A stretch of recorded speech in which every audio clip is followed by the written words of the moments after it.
పురాణాల ప్రకారం గర్భంలో ఉన్న శిశువును బయటకు నెట్టడానికి సహకరించే గాలిని ఏమని పిలుస్తారు?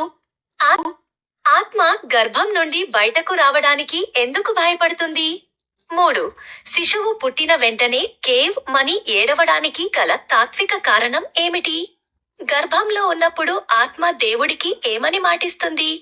గర్భంలో ఆత్మకు జ్ఞానోదయం లేదా గత జన్మల జ్ఞాపకాలు ఎప్పుడు వస్తాయి? గర్భంలో పడకముందు ఆత్మ ఎక్కడుంటుంది? అనగనగా ఆకాశంలో నక్షత్రాల మధ్య ఒక చిన్ని ఆత్మ తిరుగుతోంది. దానికి భూమి మీద మనిషిగా పుట్టాలని ఆశ కలిగింది.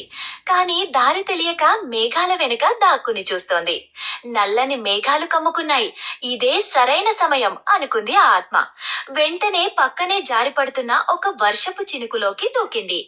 ఆకాశం నుంచి వేగంగా ఆ చినుకుతో పాటు కిందకు దూకుతుంటే ఆత్మకు ఎంతో ఉత్సాహంగా అనిపించింది. ఆ చినుకు వేగంగా వచ్చి ఒక పచ్చని పొలంలో పడింది. ఆత్మ భూమి లోపలికి ఇంకిపోయింది. అక్కడ చీకటిగా ఉంది. కాని పక్కనే ఒక వరి మొక్క వేర్లు కనిపించాయి. ఆత్మ ఆ వేర్ల ద్వారా నెమ్మదిగా పైకి పాకింది.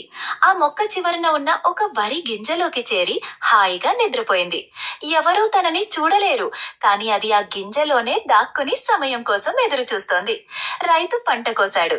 ఆ వరి గింజలు బియ్యంగా మారి వంటగదికి చేరాయి.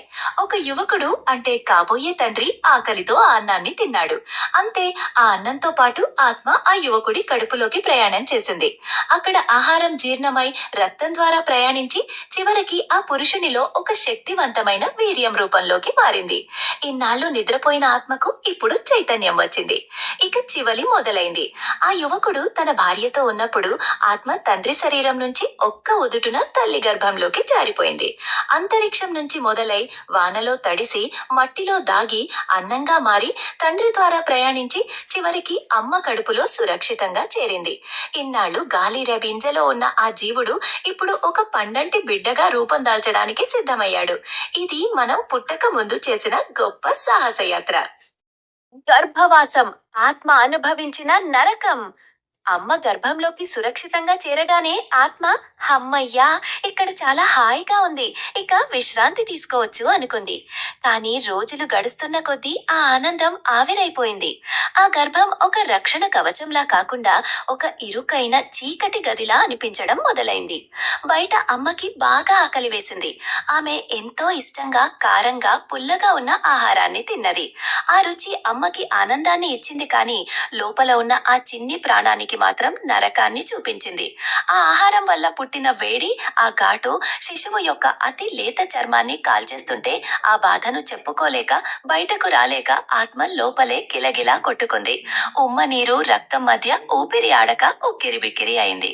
నెలలు గడుస్తున్న కొద్దీ శిశువు పెరగడం, కాని ఉండే స్థలం మాత్రం అంతే ఉంది. ఇక చేసేదేమీ లేక ఆత్మ తన కాళ్ళు చేతులు ముడుచుకొని తలక్రిందులుగా వేలాడుతూ బందీ అయిపోయింది. ఒక చిన్న పంజరంలో బంధించిన పక్షిలాగా కనీసం కదలడానికి కూడా వీలులేక ఆ చీకటి గదిలో నిస్సహాయంగా ఉండిపోయింది. 7వ నెల వచ్చింది. హఠాత్తుగా ఆ చీకటి గదిలో ఒక వెలుగు వెలిగినట్లు అనిపించింది. ఆత్మకు పూర్తి స్పృహ వచ్చింది. అప్పుడు ఒక అద్భుతం జరిగింది. నేను ఎవరు, ఇక్కడ ఎందుకు ఇరుక్కుపోయాను అని ఆత్మ ఆలోచించగానే ఒక్కసారిగా తన గత 100 జన్మల జ్ఞాపకాలు సినిమా రీల్లాగా కళ్ల ముందు కదిలాయి. అయ్యో, గత జన్మలో నేను రాజుని, అంతకుముందు భటుడిని, ఎన్నో తప్పులు చేశాను, శరీర సుఖాల కోసం పాపాలు చేశాను, అందుకే ఇప్పుడు ఈ శిక్ష అనుభవిస్తున్నాను అనే సత్యం ఆత్మకు తెలిసొచ్చింది. ఆ క్షణం నుంచి ఆ చీకటి గదిలో ఆత్మ పశ్చాత్తాపంతో కుమిలిపోవడం మొదలుపెట్టింది. ఆత్మ చేసిన ఒప్పందం. ఆ నిశ్శబ్దమైన చీకటి గదిలో ఆత్మ కన్నీరు మున్నీరుగా విలపిస్తోంది. 7వ నెలలో వచ్చిన జ్ఞానంతో ఆత్మకు తన తప్పులన్నీ స్పష్టంగా కనిపిస్తున్నాయి. ఆ ఇరుకైన గర్భంలో కదల్లేక ఊపిరి ఆడక 2 చేతులు జోడించి మనసులో భగవంతుడితో మాట్లాడటం మొదలుపెట్టింది.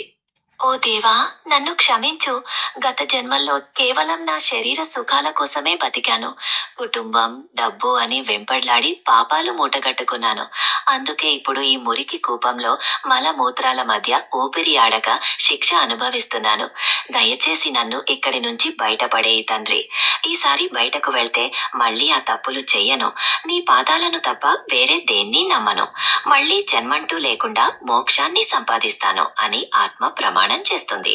కాని కానీ అదే సమయంలో ఆత్మకు బయటకు రావాలంటే ఒక విచిత్రమైన భయం పట్టుకుంటుంది. దేవా, ఇప్పుడు నాకు జ్ఞానముంది, నీ విలువ తెలుసు. కానీ బయటకు అడుగు పెట్టగానే నీ మాయ నన్ను కప్పేస్తుంది కదా. ఆ మాయలో పడి నేను నిన్ను మర్చిపోతానేమో. మళ్ళీ సంసారంలో డబ్బు వ్యామోహంలో కూరుకుపోతానేమో. అప్పుడు నా ప్రమాణం ఏమైపోవాలి? అందుకే బయటకు రావాలంటేనే భయంగా ఉంది దేవా అంటూ బయటి ప్రపంచంలోకి రావడానికి భయపడుతూ లోపల ఉండలేక ఆత్మ ఆ తల్లి గర్భంలో దేవుడిని దీనంగా వేడుకుంటూ ఉండిపోయింది. మాయలో పడ్డ మనిషి మొదటి ఏడుపు వెనుక రహస్యం. 9 నెలలు నిండాయి.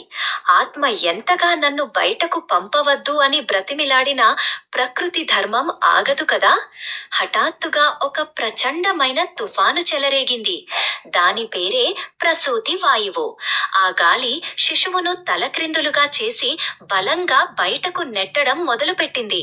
ఆ ఇరుకైన మార్గం గుండా బయటకు వస్తుంటే ఆత్మకు ఎముకలు విరిగేంత నొప్పి కరిగి ఊపిరి ఆడక గిలగిలా కొట్టుకుంటూ ఆత్మ భూమి మీదకు విసిరివేయబడింది. హమ్మయ్యా, ఆ నరకం నుంచి బయటపడ్డాను. ఇక దేవుడికి ఇచ్చిన మాట ప్రకారం ఆయన సేవలోనే బ్రతుకుతాను అని ఆత్మ అనుకునే లోపే విధి చిన్న చూపు చూసింది. భూమిని తాకి ఈ లోకపు గాలిని మొదటిసారి పీల్చుకోగానే అక్కడే కాచుకుని ఉన్న విష్ణు మాయ ఆ బిడ్డను గట్టిగా కౌగిలించుకుంది. అంతే, ఒక మత్తు మందు చల్లినట్లు అద్భుతం జరిగింది.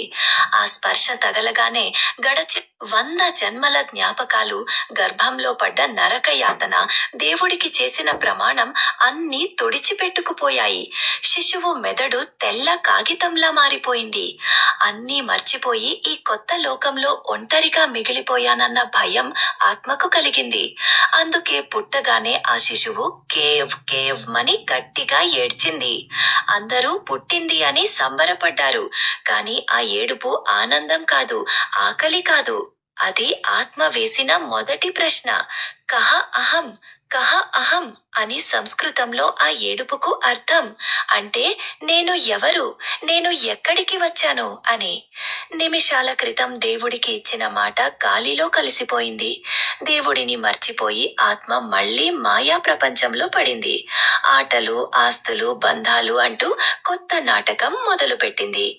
ఇది మనిషి పుట్టుక వెనుక ఉన్న అసలైన మాయ.